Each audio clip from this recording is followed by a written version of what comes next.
A gente conversa sobre esse assunto com o Gustavo Cruz, que é estrategista-chefe da RB Investimentos. Vai nos ajudar a entender um pouco mais essa situação e como ela afeta o mundo todo. Bom dia, Gustavo. Obrigada pela sua entrevista. Bom dia para toda a equipe CNN, bom dia para quem nos acompanha. Gustavo, como essa projeção de inflação desacelerando nos Estados Unidos se reflete dentro dos mercados? E existe um otimismo, né, até do mercado, as bolsas estão subindo nos últimos dias. Esse otimismo não está muito exagerado, dada a situação, né, complexa que os Estados Unidos e outros países também do mundo se encontram? O otimismo ele vai pelas expectativas se alinharem. Antes das últimas semanas, a gente tinha praticamente dois grupos. Um que achava que não seria necessário subir a taxa de juros para os 4%, que hoje são a precificação do mercado, na reunião de dezembro, e outro que achava que precisava. Conforme o primeiro grupo foi se esvaziando e realmente todo o mercado começou a convergir para 4% em dezembro, aí você consegue ter otimismo, você consegue ter mais previsibilidade. É isso mesmo, sofrer não tem problema, desde que eu saiba exatamente quanto vou sofrer mais adiante. Eu consigo colocar isso precisamente nas minhas projeções, na minha precificação de ações. Então, conforme ficou alinhado as expectativas, o mercado começa a reagir. Pode ser que isso se frustre? Pode. Se você olhar um pouquinho a precificação mais à frente de dezembro, na reunião de fevereiro do ano que vem, começou a ter alguma parte do mercado entendendo que talvez seja necessário ir além de 4%.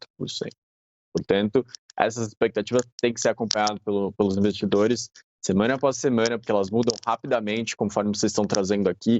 Depois da divulgação de inflação, certamente vai ter alguma mudança, ou vai de fato consolidar em 0,75, ou vai diminuir um pouco para 0,75 e subir um pouco na expectativa de 0,5 na semana que vem.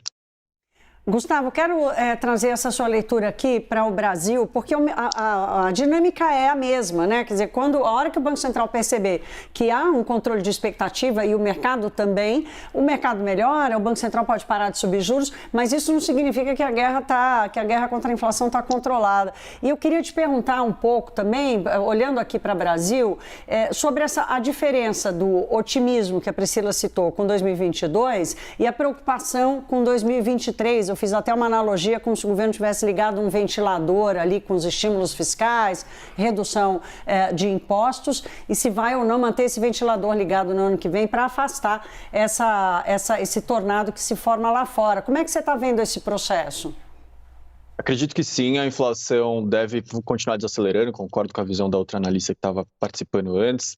Imagino que setembro vai ser mais deflação e principalmente conectar com a situação do petróleo internacional que está desacelerando, e isso está dando um alívio para os Estados Unidos, para a Europa em certa parte, para o Brasil também. A inflação deve também ficar mais fraca em outubro e como um todo no ano.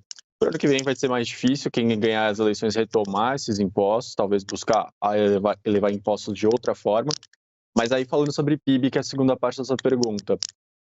Ontem mesmo na CNN a gente viu um candidato falando de um programa de investimentos grande para o ano que vem. Então talvez o mercado ele esteja precificando o que seria a atividade naturalmente, se ela continuar correndo, talvez na situação até atual, que a gente na equipe econômica atual. Mas a gente tem que dar um passo atrás e reconhecer que os economistas eles não têm como prever exatamente o que vai acontecer no ano que vem, sem saber quem que vai ser o presidente e qual que vai ser a equipe econômica, porque se você colocar uma equipe econômica com realmente projetos de infraestrutura muito grandes, voltar a utilizar os bancos públicos para oferecer crédito subsidiado para a população, no ano que vem a economia pode crescer muito.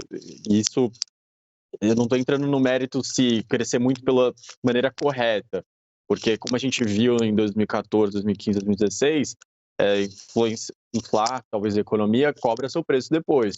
Mas especificamente para o ano que vem, pode ser que sim, que a economia cresça muito mais do que está sendo projetado hoje.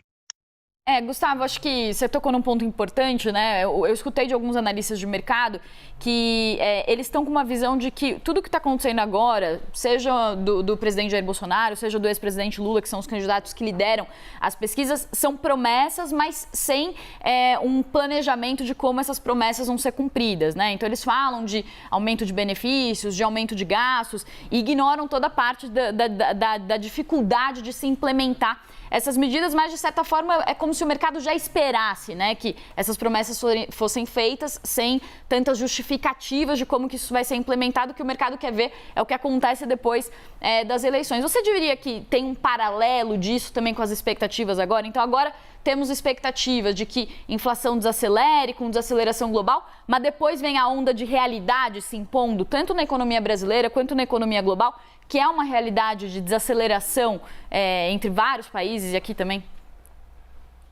De fato, você vai ter nos Estados Unidos e na Europa o último trimestre desse ano e o primeiro trimestre do ano que vem mais desafiadores, especificamente na Europa com a questão da guerra na Ucrânia. Certamente a economia vai sofrer, a gente já tem relatos de indústrias parando na Alemanha, porque a conta de energia está tão alta que não compensa para ela estar funcionando, está custando rodar diariamente, e isso deve se intensificar conforme o inverno chegue e conforme a situação da Rússia com a Ucrânia não se decide. A não ser que tenha um novo episódio, isso deve continuar. E aqui para o Brasil, a gente acaba sendo impactado indiretamente por preços internacionais, acaba sendo impactado também por uma economia mais fraca em relações comerciais, mas, de fato, a gente vai ter que ver qual é o próximo plano de governo econômico para ter uma certeza de que a inflação, de fato, vai continuar desacelerando, que ela não vai bater lá embaixo e voltar a subir, ou que a atividade vai ter algum tipo de impacto artificial no ano que vem para crescimento.